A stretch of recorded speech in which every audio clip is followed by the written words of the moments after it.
Abani Ghani, this is Professor Rahh, Professor Emeritus, California State University of Long Beach, Africana Studies Department, former city councilman for the city of Compton, California, former Compton College Board of Trustees, and former Compton Unified School District Board of Trustees, and a student of Kawaii philosophy created by Dr. Maulana Karenga, and as well as one of the co-founders, me and Assad Jerry Jabal of the Black World Institute. We want to welcome you here to the Conscious Corner, and just let you know that you found your family in a peaceful place, and we wish nothing but to you blessings without numbers and all good things without end. We're going to get right into the show because we're in what we call demanding, difficult, and dangerous times from the standpoint of our condition and the reality of white supremacy is exercising political, economical, and military power that could lead to, surprisingly, many African Americans who don't think that what's going on is going to ever affect them personally other than just financial inflation. But we're going to deal with this tonight. And all this month, the Conscious Corner is going to be dealing with politics.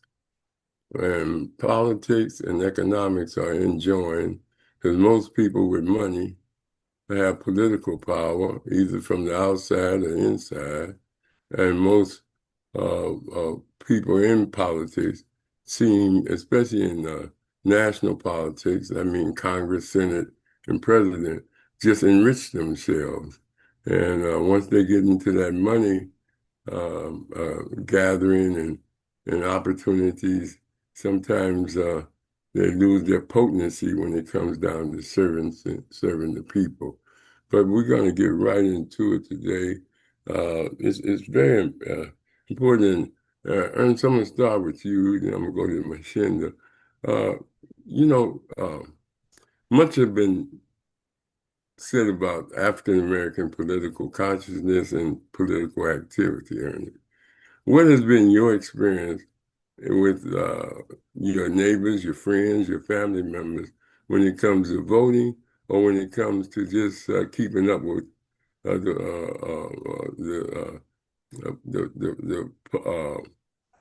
the politics of today? And the other question, if you can remember it, is what is your definition of politics? Go ahead. Who, me? Yes. Well, to me, I always thought, just like today I was reading in the paper, and when Trump putting his National Guard, in California, he still got them here and in D.C., and then a judge said today, well, that's illegal for you to be doing that. But then he's gone. They got the courts packed with most of the Republicans appointed them, getting them in there. So he's challenging that decision that the judge made and trying to get it overturned. But in the meantime, they're still here. Mm-hmm. So to me, politics it just looks like it's whoever's in power, is calling all the shots. Mm-hmm. And they disregarding the Constitution, just overlooking that. Mm-hmm. He thinking he can make an executive order and then bypass some 200 or 300-year-old document that we got that all of us are living by and being governed by, and then he's just going just railroading right over that. Mm-hmm. So to me, and then that makes you kind of wonder, well, wait a minute, so he'll probably get the next judge to overturn it. But the problem is, when this judge say, hey, that is illegal, they should get them out of here right away. There shouldn't be, they'll linger around and fighting this thing in court back and forth. And in the meantime, they're still here intimidating people, you know. So Uh, to yeah, me, well, it's kind of, Ernest, well, how would you, what about your relatives, friends, people close to you? How political conscious and their participation in electoral politics? well, they, you know, because like my dad had always got us. I've been voting since I was 18. You know, I try to read the issues and stuff, and I always remember to vote. And then I got my kids into that. You know, as soon as they hit 18, man, they headed for the ballot box. Because I say, because you know, you can't take the attitude. Well, if I'm not gonna vote because it's not gonna do any good, because you don't know. You know, because I experienced that when D. Andrews, my buddy, was running for city council here. You know, we was got in behind him and we was hustling people to vote. And I was telling people, you know, that vote, my one vote. I said, man, your vote will. And I come to this one guy's house and his whole family, we had like 7 votes, and then he promised and swore up and down he was going to vote, and he didn't even go to the polls, you know, because you can go out there and look at the list and see who appeared, you know, because they check off the people that come and vote. So I know he didn't, and I see him today, and oh yeah, I voted, and he lying up and down, you know, but and then I didn't get that. And then what happened when that first ballot, when D ran against Laura Richardson, he lost by I think it was 5 votes. And then this guy here would have pulled us over the top, you know, where we could have won. But D didn't have no. And then what happened? We found out even the city apparently they didn't. You know, they always gonna get their guys kind of like this Trumpism, you know, it's either my guy or not. So they wanted Laura Richardson to be in there. So, Hmm. and then we proved it in. We had a over between 14th and 15th Street on Gardena was in the 6th district. And we had 11 Cambodian votes because we went over there and got them all certified and everything. And then what happened, somebody drew the election map wrong, and they left that, put that district in another instead of the 6th district. They put it over in the 5th, and it was not supposed to be so.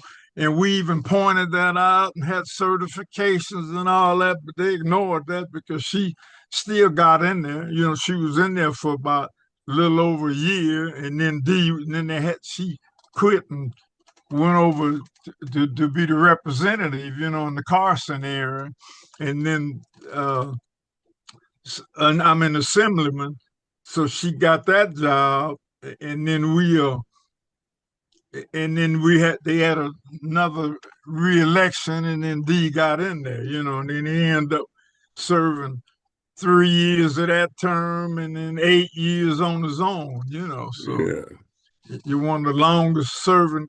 But you know, I always remember that. I say all these people that telling me one vote don't make a difference. Well, I've had personal experience with that. 1 or 2 votes do make a difference, you know. Yeah. And Dee was one of the first persons in Long Beach history, and probably uh, recently in California, that won his last term through a write-in. He Yeah, couldn't be on the ballot. He had to get signatures, and he yeah. still won. So that was a good strategy. Mother Mshinda, you there? Yes, I'm here. Brother Mshinda, I know you've been trying to educate the people down there and encourage them to keep up with what's going on in the world. What has been your experience with uh, uh, politics, and does the people have what do you think their definition of politics is? Uh, for That's a those good that, question. all right, Uh, well, go. I had a conversation. Can you hear me? I'm sorry. Yes. I had a conversation today with somebody, Mm, and when it comes to speaking of local politics, I was having a conversation about local politics over here in the communities, where you have, you know, young brother, coming in, and, of course, the establishment was against him, because it was a changing of the guard, so to speak, and so, in other words, we had a majority as a people when he came in, and so what I noticed, since when he came in, over 2.5, 3 years ago, uh, the the council that I thought would have supported him, just based on what has transpired over the last 100 years. But I noticed that, the people collectively, well, not individually, really, that they they um, they have their own constituencies, but it's not even about their constituency because their constituencies look like you and me. Mhm. It's about the power structure that controls the political process in this local government, and so when you have a young brother for the first time, a brother, period, a black person, period, coming in as the mayor, Mhm. that disturbs the natural or the current order of things. You have things that have been solidified, have been constructed from years back, and here you come in there talking about we're gonna the good old boy days are over with. That's where he went wrong. Not saying that your strategies, but when you show your hand, it's easy for them to set you up, to counter you, and all that kind of stuff. But the sad part about it, the people that I thought would be supporting that look like him, they showed that they have allegiance to the power structure because that's what got them in. They it's the old politics. In other words, you got the strong mayor, weak council structure, and you got strong council, weak mayor structures. Where he set it up to where he would be a strong mayor. He came in with young and vigor, coming in, and intelligence at a very young age to come in, and but with the help of his, the council. But they proved that, hey, we're not going to work with him. The egos got involved, and not only that, it's all about their pockets. They get a little check, and so when you start, so anyway, it's part of that conditioning, this brainwashing conditioning that has transpired with us in these positions. And we had people prior to that who fought to get people like them on those councils in those positions. But a lot of the people are dead and gone. The real fighters like yourself, the people that kicked, and took names and was bold with their presentation and their action. And so, unfortunately, and when it comes to the status of the political atmosphere around, just around, period, where what I'm looking at from my vantage point, man, it's sad. It's really sad. School districts, city government, state government, you got some people with some heart. But the only problem with that is that when they redistrict, when there's a redistricting campaign, you're never going to be in charge. You're never going to, that's the whole goal. That's the whole thing. And so why do we allow that to happen? Well, the younger generations don't even understand gentrification, gerrymandering, redistricting. They don't understand those terminologies. You can tell them and they're intelligent to understand, like, oh, okay. But as far as, all what came before they were born and what has transpired as they gotten older, man, they in survival mode, or they stuck on stupid, or they on some other stuff. And when I say the majority, that's Mm, why you have what. That's why when you had the last gubernatorial election, you had you had like a, I don't know, 29% voter turnout in the primary, you know, and they had a brother that was running. He wasn't expected to win, but it's part of, it ain't so, sometimes it's about winning, but sometimes it ain't about winning. It's about building, because we know where we at. But if we can build these numbers and continue to ride momentum, maybe in the next 2 to 4 years we can take over something. Not take over like we're gonna do something drastically crazy, but to be able to keep some of these civil rights that we have, some of these uh, constitutional uh, privileges that American, so-called Americans, supposed to have. So that's why they turning back the clock, and they did a great job at it. They did a great job. I got to give it to them. They did a great job at dumbing down people, and so this is the barking time where it's kind of like, like a full court press. They got the full court press on now. They D'ing up. They got the defense on and the offense. They got the full court press, and then they take the ball, and it's nothing you can do about it. Well, mm, again, my cup is half full, not half empty. I'm not gonna give up and say, well, I ain't gonna tell nobody nothing. I'm not gonna participate in nothing. I'm not gonna talk to. I'm gonna stop coming on the podcast talking about this because it don't make no sense.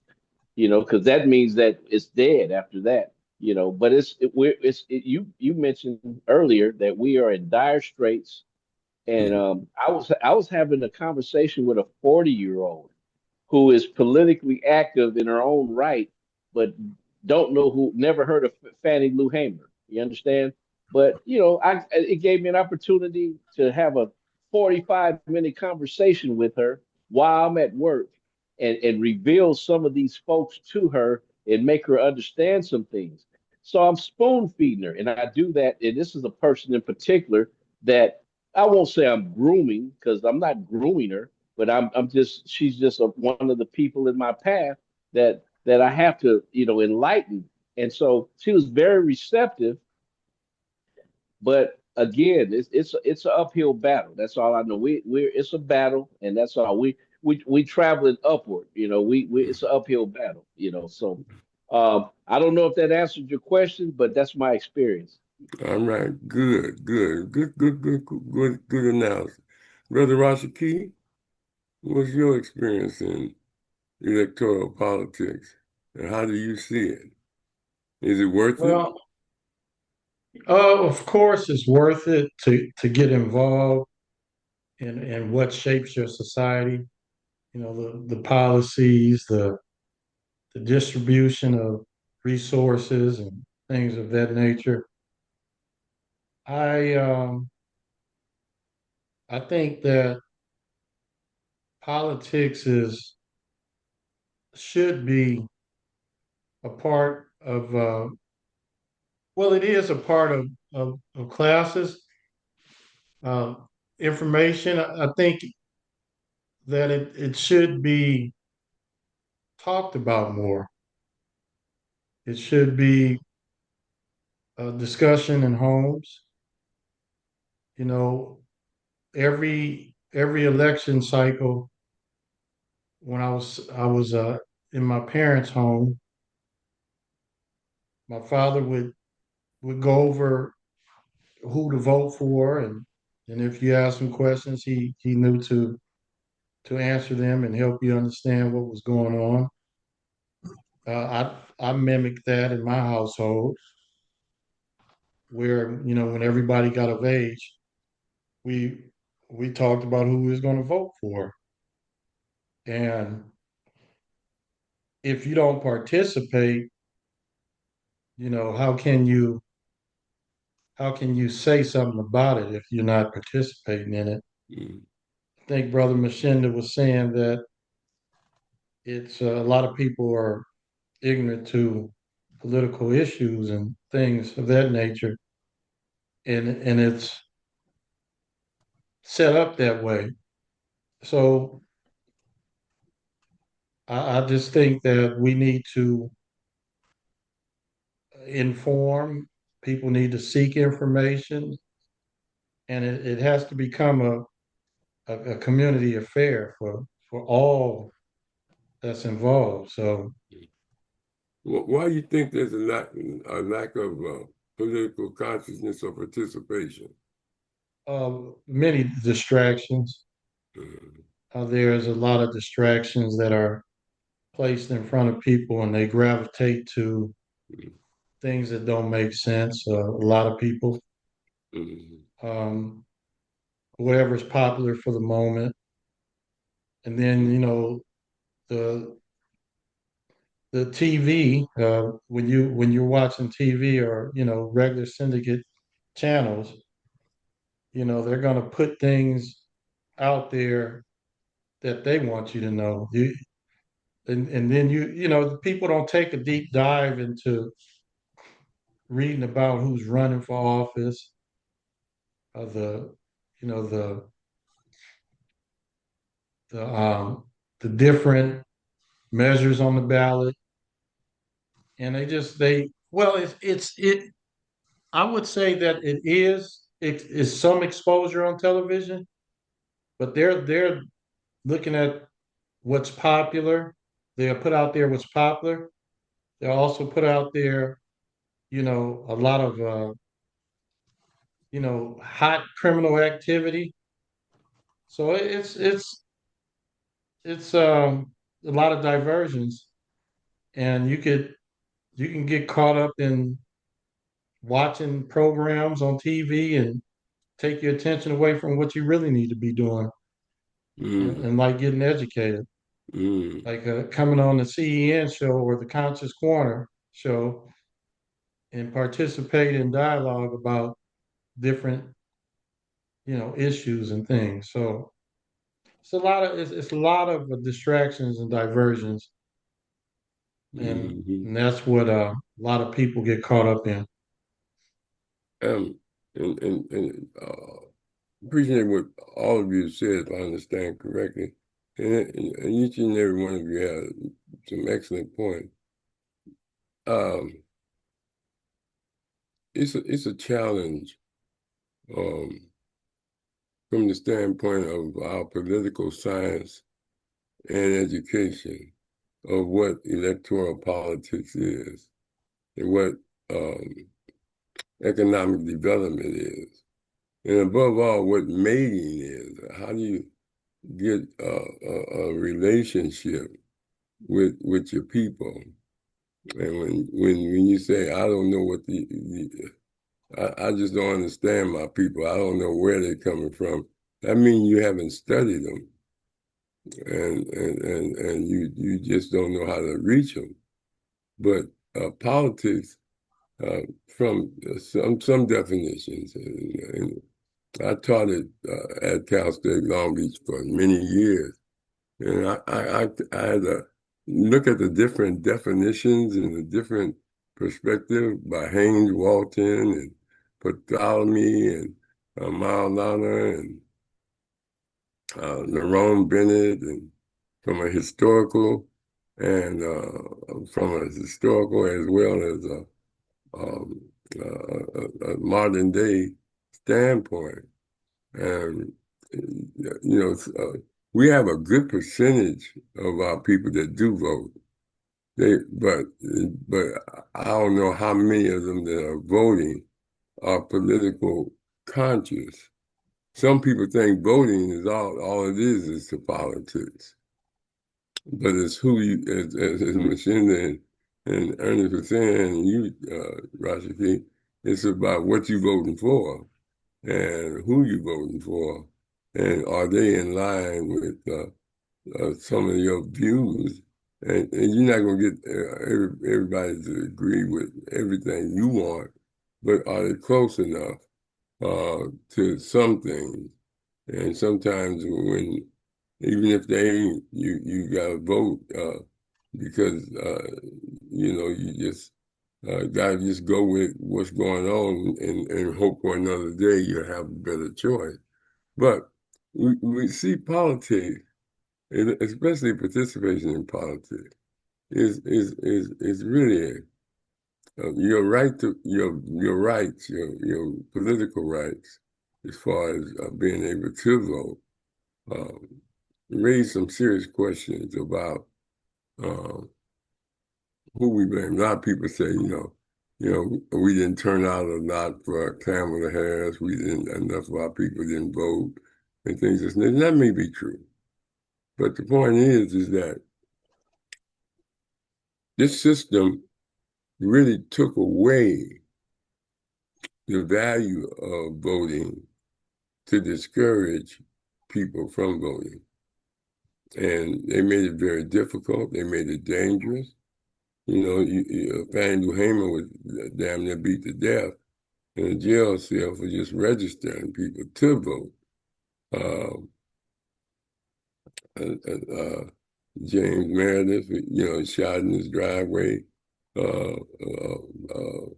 because of him registering people to vote. C.C. Vivian demonstrating in Alabama, going up against Bull Connor. Bull Connor hit him in the face, and he asked the question, "What kind of people are you?" You understand? And you try to hold the people to their constitutional language, such as, one person, one vote, nobody's above the law, and, this is your opportunity to make change, and voting is this. So my point is that sometimes we blame the people for not being as politically active or conscious, but there are reasons. You understand? There are many reasons for different people, but some of them fall in a general category. I mean, you can call it fear. You can call it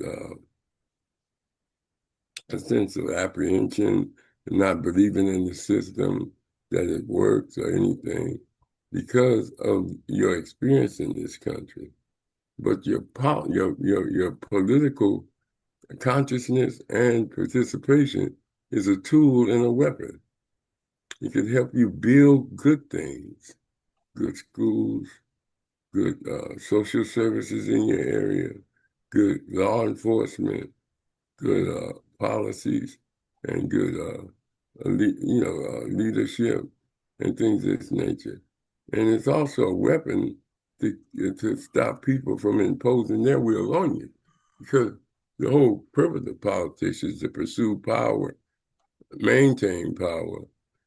You understand, the pursuit and maintenance and where the pursuit of power of office and the pursuit of power, and the second is the utilization of power, and the third is the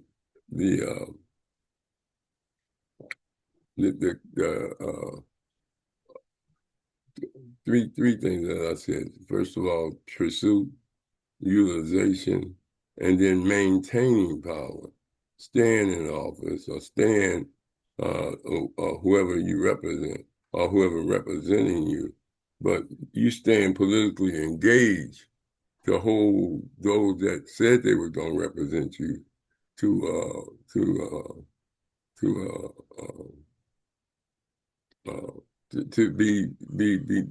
be active. The stronger the people are, the more their ability to affect who represents them at the policy making level. Now, I was in Carl Nelson this morning. I couldn't sleep. I was sick and stuff, and so I just turned it on. And this brother's running for Congress. I forget what city, a state, city, and he was saying that our people got to get out and vote because we want to get jobs, we want to get affordable housing, we want to deal with police abuse,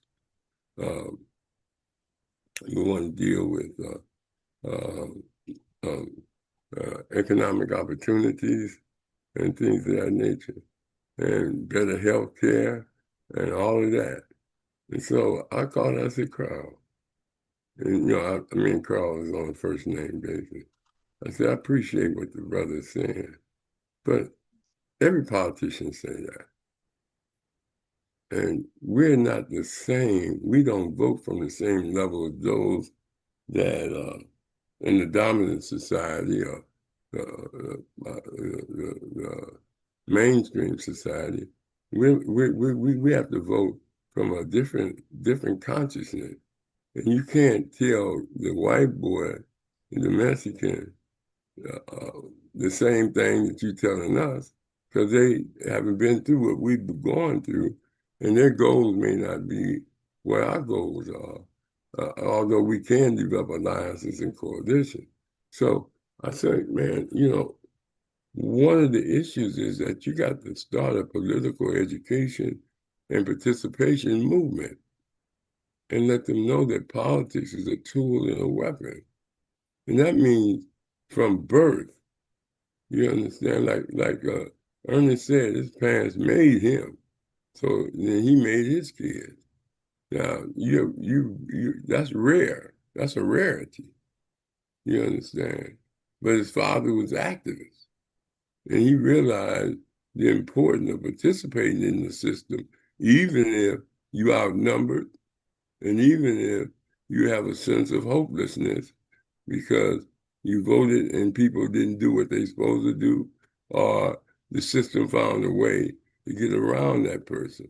But my point is that how do you see power? Power, for the standpoint of, in Maulana's book, he called it the social capacity to realize your will in spite of opposition. In other words, to impose your will on people despite their opposition, and that's power. That's one definition, and so what we're looking at now is how do we engage our people? I think Brother Ernest's strategy and his father's strategy is the best way. Every household, and I say household because Ernest came on when mother and daddy was in the house. Today, many people are don't come up with both parents, and there's a lot of different reasons. Mainly, the drug epidemic, and we've had many drug epidemics from barbiturate pills to angel dust to weed to heroin to cocaine, speedball, and crack. All of those were really sedatives. It's just like when you go to the zoo and you see the lion just laying there asleep. And this is supposed to be a ferocious guy, He sleep all day because they keep him what?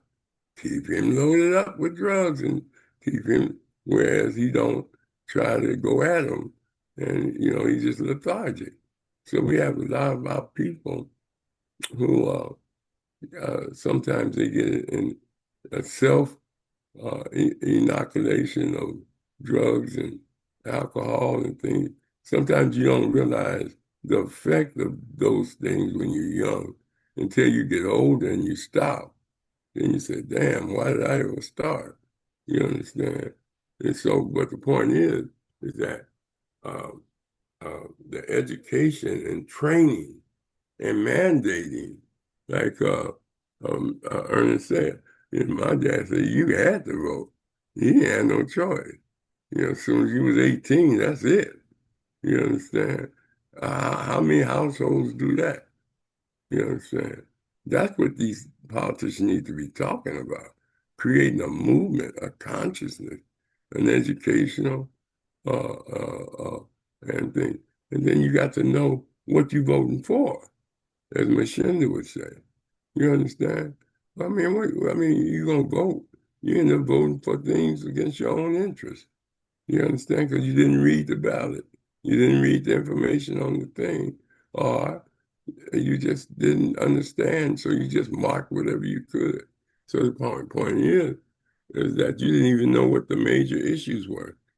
So that the most important political processes are local politics, because that's what affects you every day. And in each level is different. Like a school board is very important for educating your children.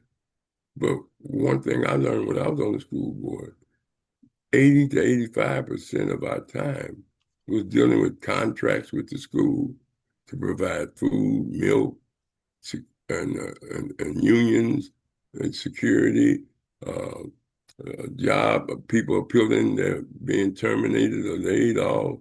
You never really dealt with the student or the curriculum. I remember Lynn Diamond said once I got on the board, she said, and I brought up the students and things. I said, this is the first time we're talking about students. And they had been on the board for years because they got on there to use it as a stepping stone. And they really wasn't into being a real representative of the students, even though that's what keep the schools open, and that's how the schools grow through ADA attendance. And they never even dealt with truancy till I got on the board. And so the issue is that's one level of politics from the educational standpoint. And should you had the power to put political science in classes starting in Head Start. You understand? I mean, we were the dominant ones on the board. We had 2 lawyers, 1 supervisor, 1 sergeant police, who'd been there 30 years, the daughter of a congressman. She was on the board, but they never thought about, well, we got to start educating these young people because they're going to be future parents, and maybe they'll be like Mr. McBride, Ernest McBride Sr., and get a political education and consciousness. But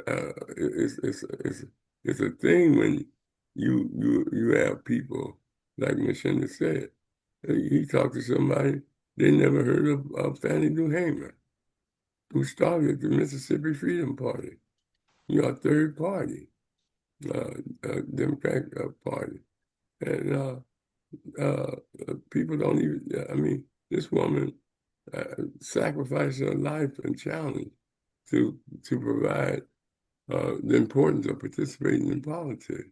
And here have grown people, because they never took black politics classes. Sometimes they didn't have them. When Ernest was in school, they didn't have them. And then if you don't have the right person teaching it, it's like you have to not only implement the class, but sort of influence what is going to be taught. You understand?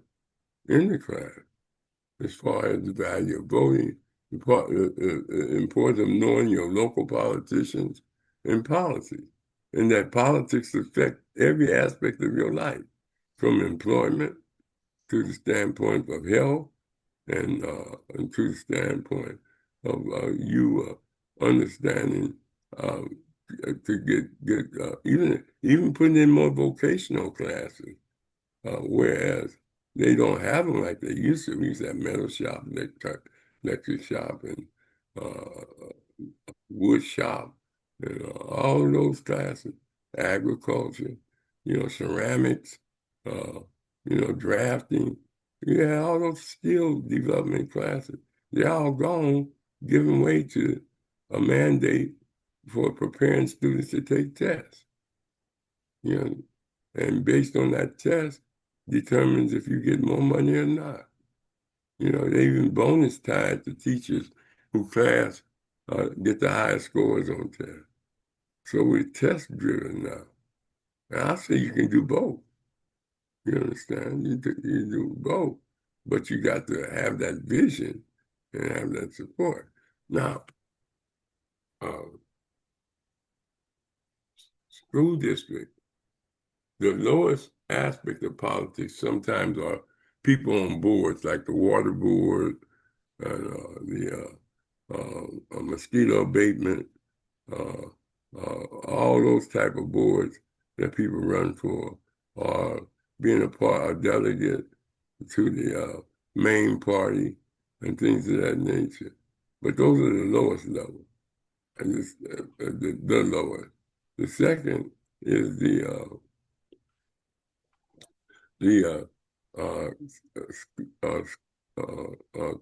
the community college board of trustees, depending on how big your community college district is. LA got almost a junior college on every corner. You understand? And so that would be it's more expansive. But people run for these offices to get notoriety or to get a little stipend that they give you, but they really and to run for another office. So the besides the abatement and those boards and commissioners and things of that nature that you elected to water district, those are powerful districts because they deal with contracts and they deal with a lot of money that comes into the community, repiping, who's going to do the repiping, and that's a lot of contract, and people don't understand that's important. But at the same time, the next level is the school district, from the board and commission, and then the school district. I mean, the community college is the lowest level, especially if it's just one community college.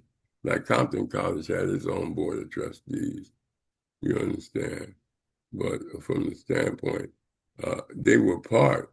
The Department of Education controls all education, private, parochial, uh, uh, whatever, whatever, even homeschooling.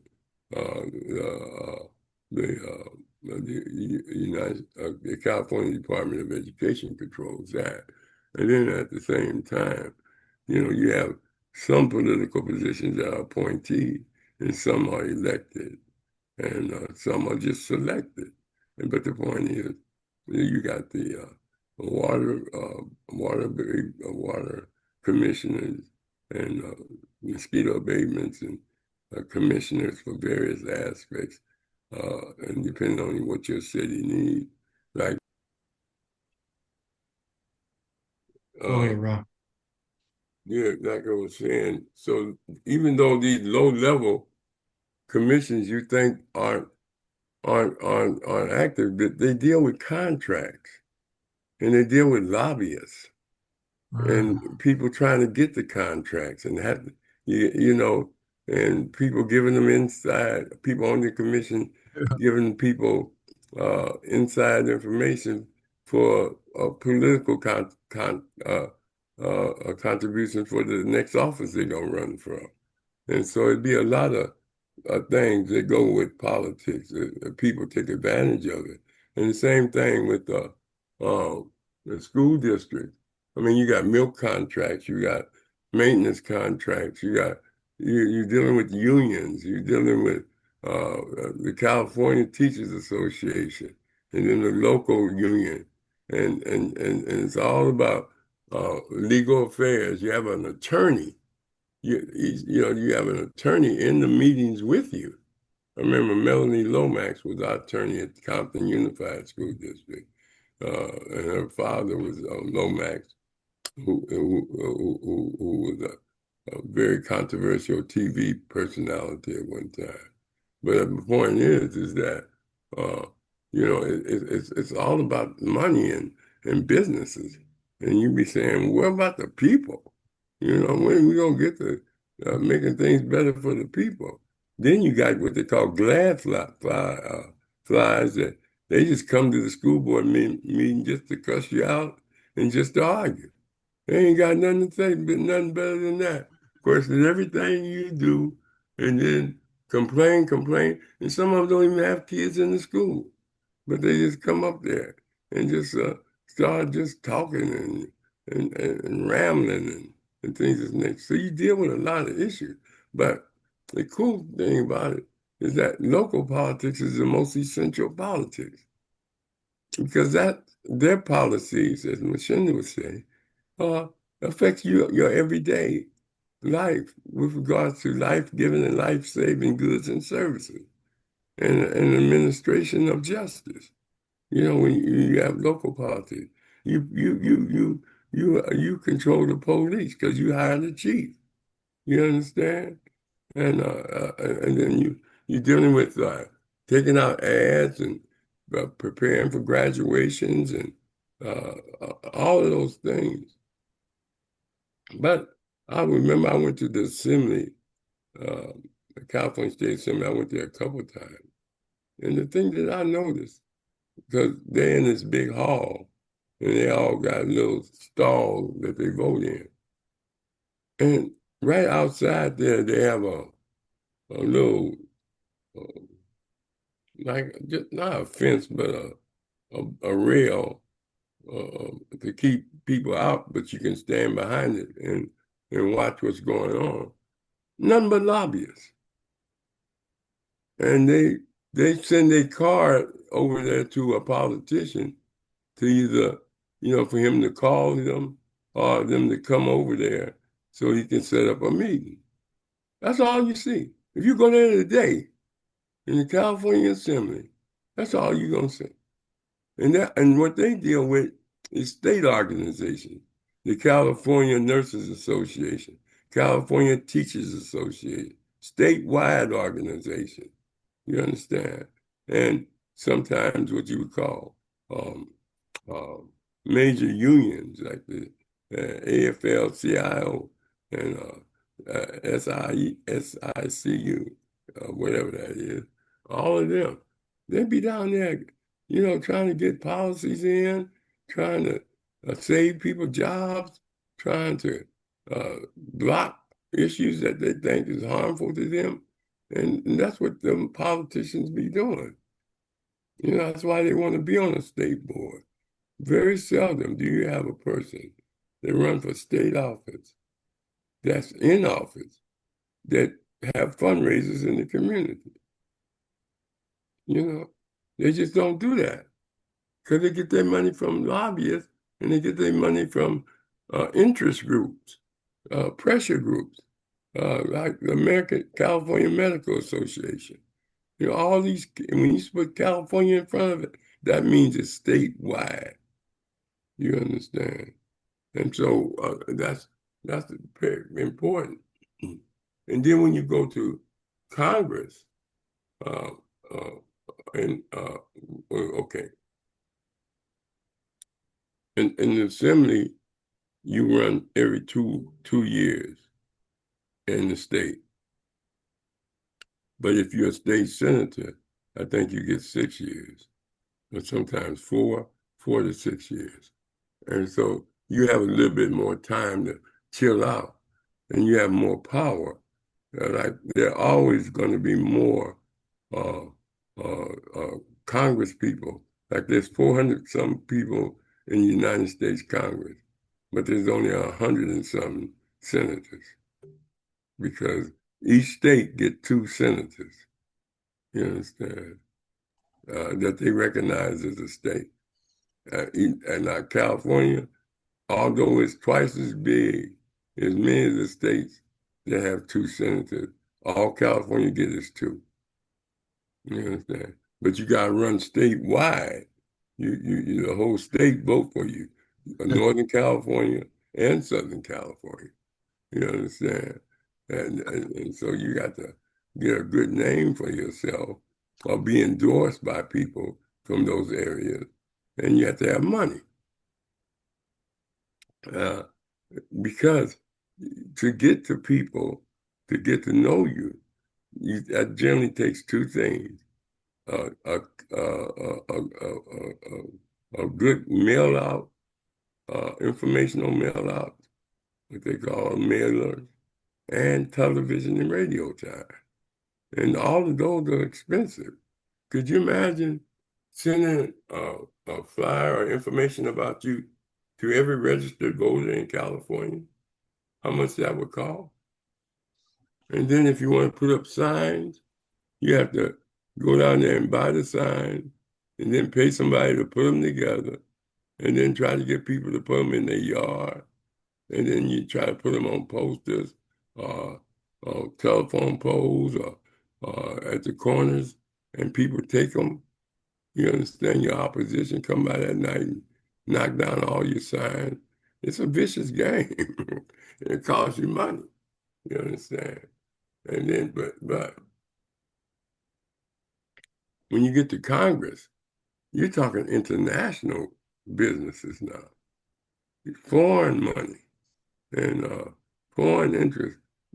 Major companies that got companies in foreign countries, and they all pay big money.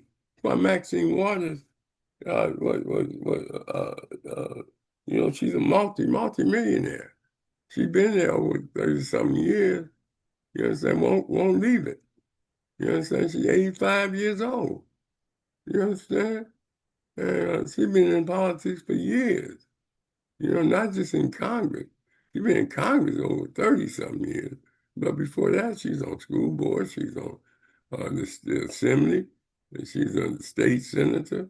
You understand? She formed this group, the Women Forum, the Black Women Forum. And, and they boosted her into office. And she never left. And she never trained nobody to take her place. Not even her own kids. You understand? She run them from office here and there, but not to take her place. Because her thing, even though she has 2 years, each year she got to run, once you get elected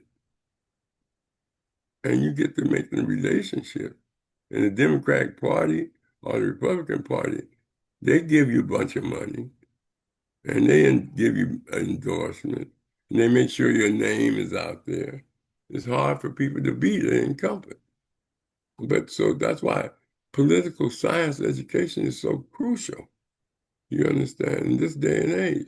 And when we're dealing with Trumpism and conservatism and white supremacy, it's very difficult for young people, especially the average brother and sister, who's just trying to feed their kids, take them to the movies or to a theme park every now and then, and they be tired. You understand? Working. Or just sometimes angry because they not doing as well as they thought they should be doing, and the cost of living constantly going up. You understand? So they're not really into. I ain't got time for no politics. You understand? I'm trying to feed these kids and give them more than they need. I mean, greed and envy is the fuel that fuels this society. You understand? If your neighbor get a new car, sometimes you go get one. Your neighbor get a pool, you get a pool. I mean, it's envy. You understand? And greed. Sometimes most of us live beyond our means. You understand? I mean, some of us got clothes we ain't gonna never wear again. You understand? We got stacked and packed. You have to go through your refrigerator on trash day because you let food stay in there so long you didn't cook it because you was eating out. You understand? And it's expiration date. Where other people, I mean, it's a lot too. You have to navigate and let people know what they're gonna go through, to distract them, to keep them on track. You got to have a sensitivity. Like Mshinda, when he talked to his people, he can talk not only from his education, but from his personal experience. You understand? When he talked to them young people, and he's way ahead of them. because he didn't deal with people that have fell off their mule and couldn't get back on. And he didn't deal with people that fell off their mule and did get back on the mule and turned out to be okay. It's a challenging thing. But right now, you see, uh, uh, uh, uh, uh, that's why the system works so hard to not us to teach us not to be interested in politics, put enough pressure on you. Just like what they said in South Africa, when they said, you're only paying these people $1 a day, you understand, for working. They say, well, if we pay them more, they'll buy weapons. They may buy some weapons and, come after us. And that's the same thing with politics. If I let you get comfortable and things, this next thing you know, you educate yourself and you become more political active. But when you trying to live day to day and you living above your means and the rent is due and the car note is due and mandatory car insurance is due, AAA is due, cable is due, all that's on top of rent. You understand? And that's not counting your utility. So you living from check to check. America's a debtor society. America owes itself trillions of dollars. You understand? And it's not credit. There's no such thing as credit. What you're doing is buying money for somebody else to put up the money. And you buying it through interest and payback. I hope you follow me on that. In other words, let me say, that's why your credit ratings is based upon how much you pay money back. It's easy to pay your car note back, they'll repossess it. It's easy to pay your house note because they'll come in a foreclose. But if you borrow 5,000 and you took it to the casinos and messed it up, will you pay that back? You understand? How you manage money is very important. People say, well, I got good credit. No, you got a good record of paying off bills. You understand? And that deals with the various agencies that provide your credit. And many of us at a young age don't begin the science of that. You understand? And we co-sign or we don't pay, and then it catches up with us. Like I tell young men, and I'm sure Mshinda tell them too. Say, brother, that girl you got pregnant, man, brother, you know you're gonna have to pay for it. You understand? You're gonna go try to get your check one day and it's gonna be gone for child support. You understand? Because you can go to jail for not paying. You understand? And child support is based upon your salary. And them figuring out what it takes for you to have a place to sleep and eat a day to day, and then the rest go to that baby. You understand? So you thought, well, I ain't gonna I ain't screwing her no more, and you know, pay for that baby. I very seldom see the baby. She got somebody else and things of this nature. But that child support come get you. And boy, it's a hell of a thing. And most cats don't be thinking like that.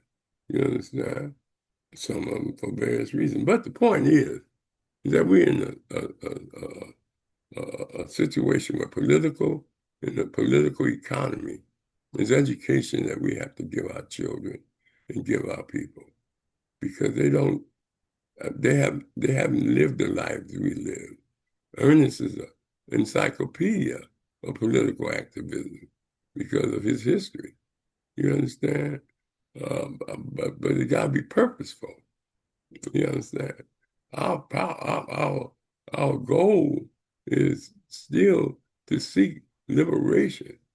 They write these beautiful words in the Constitution, preamble and Declaration of Independence and things of this nature.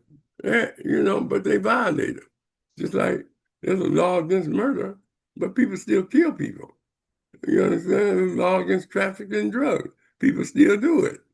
Well, because it's written down as your rights, your civil rights, and your human rights, don't mean people have to respect it. You understand? If you hope there's an honor system, you understand, but in many cases, like I said, greed and envy drive people nuts. You understand? Look at how Trump enriching his family. His son just made $5 billion off of crypto. $5 billion. You understand? His son-in-law got $2 billion loan, interest-free from Saudi Arabia. Now, that's highball. That's better than the lotto. The lotto just going up to $1 billion. You understand? $2 billion. You understand? They gave that brother on CNN $100 million. You understand? And his whole voice didn't change. You know, and you notice that no Democratic persons talk about Gaza. None of them. They've not called what Israel's doing genocide. They've not even Maxine Waters, not even the so-called leftist Bernie Sanders did. You understand? And the role of America in facilitating that genocide. Here's Menachem Begin saying he's going to move in to Gaza and displace all them people. And he couldn't do that without resources.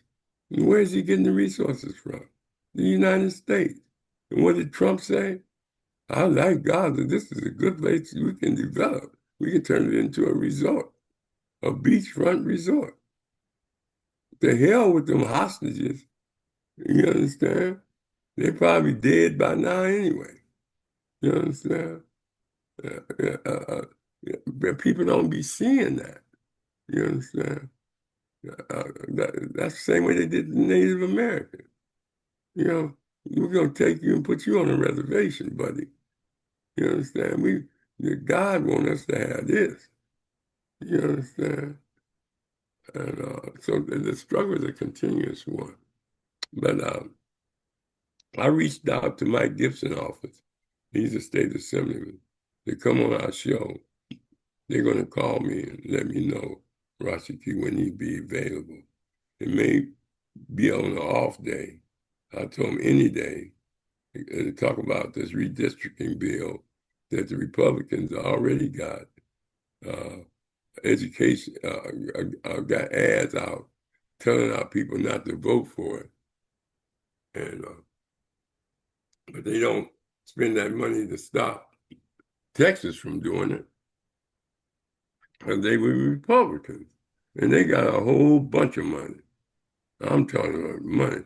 Could you imagine already on TV how much that cost? Especially in the first games of football and things of that nature. Yeah. They educating the people. When they on TV and they in your house, they in your house. So we're going to have to look at that. But anyway, trying to get Mike Gibson, try to get Laura Richardson. And I'm going to try to get, she's a state senator. And try to get somebody from the governor's office to come and be on our Zoom and talk about the reason, what position we should have for that redistricting vote that's about to come up. Because they're framing it that you don't want to do redistricting in the middle of the year. That generally comes every 10 years. And you lose your independence. But anyway, Rashaki, what's going on tomorrow? We got Dr. Ife Jahi, Dr. J, Professor J. Mm-hmm. The topic is hip hop mass production of negative messaging. Basically, who's to blame, the industry or the artists, or maybe both? Both. Yeah. So that's tomorrow. All right. Like I said, this week we're going to be going through political education and the political strategies that Right. that's going Yeah. on all this month. All right, Rashaki. All We just right. trying to Each do that with the each one teach NAACP. one in Conscious Corner. And again, thanks, Continue. Ernest, for calling and checking on me. Because You muted. I didn't hear.